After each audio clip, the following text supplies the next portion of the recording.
रामकृष्ण परमहंस एक अद्भुत संत थे। उन्हें संत कहना गलत है क्योंकि वे परमहंस थे। हिंदू धर्म के अनुसार परमहंस की उपाधि उसे दी जाती है जो समाधि के अंतिम अवस्था में होते हैं। रामकृष्ण परमहंस ने दुनिया के सभी धर्मों के अनुसार साधना करके उस परम तत्व को महसूस किया था। उनमें कई तरह की सिद्धियां थी, लेकिन वे सिद्धियों के पार चले गए थे। रामकृष्ण परमहंस स्वामी विवेकानंद जी को अपना शिष्य बनाया, जो बुद्धि और तर्क में जीने वाला बालक था। रामकृष्ण परमहंस ने विवेकानंद के हर प्रश्न का समाधान कर उनकी बुद्धि को भक्ति में बदल दिया था। तो चलिए सुनते हैं रामकृष्ण परमहंस और स्वामी विवेकानंद के बीच हुए एक अद्भुत संवाद को। स्वामी विवेकानंद जी का प्रश्न। मैं समय नहीं निकाल पाता, जीवन आपाधापी से भर गया है। रामकृष्ण परमहंस जी कहते हैं, गतिविधियां तुम्हें घेरे रखती हैं, लेकिन उत्पादकता आजाद करती है। स्वामी विवेकानंद जी का अगला प्रश्न। आज जीवन इतना जटिल क्यों हो गया है? रामकृष्ण परमहंस जी कहते हैं, जीवन का विश्लेषण करना बंद कर दो, यह इसे जटिल बना देता है। जीवन को सिर्फ जियो। तब स्वामी विवेकानंद जी कहते हैं, फिर हम हमेशा दुखी क्यों रहते हैं? तब रामकृष्ण परमहंस जी कहते हैं, परेशान होना तुम्हारी आदत बन गई है, इसी वजह से तुम खुश नहीं रह पाते। स्वामी विवेकानंद जी कहते हैं, अच्छे लोग हमेशा दुख क्यों पाते हैं? तब रामकृष्ण परमहंस जी कहते हैं, हीरा रगड़े जाने पर ही चमकता है, सोने को शुद्ध होने के लिए आग में तपना पड़ता है। अच्छे लोग दुख नहीं पाते, बल्कि परीक्षाओं से गुजरते हैं।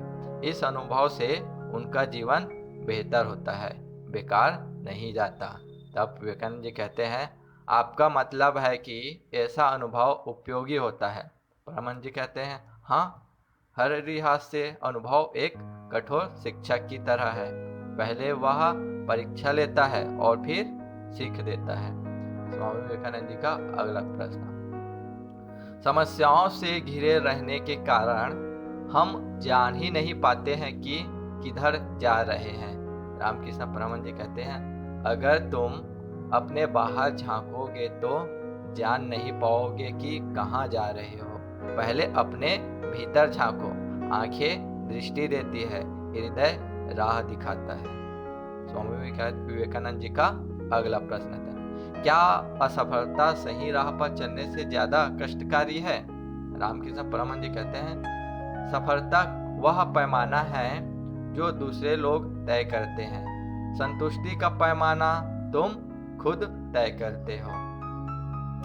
स्वामी विवेकानंद जी का अगला प्रश्न, कठिन समय में कोई अपना उत्साह कैसे बनाए रख सकता है?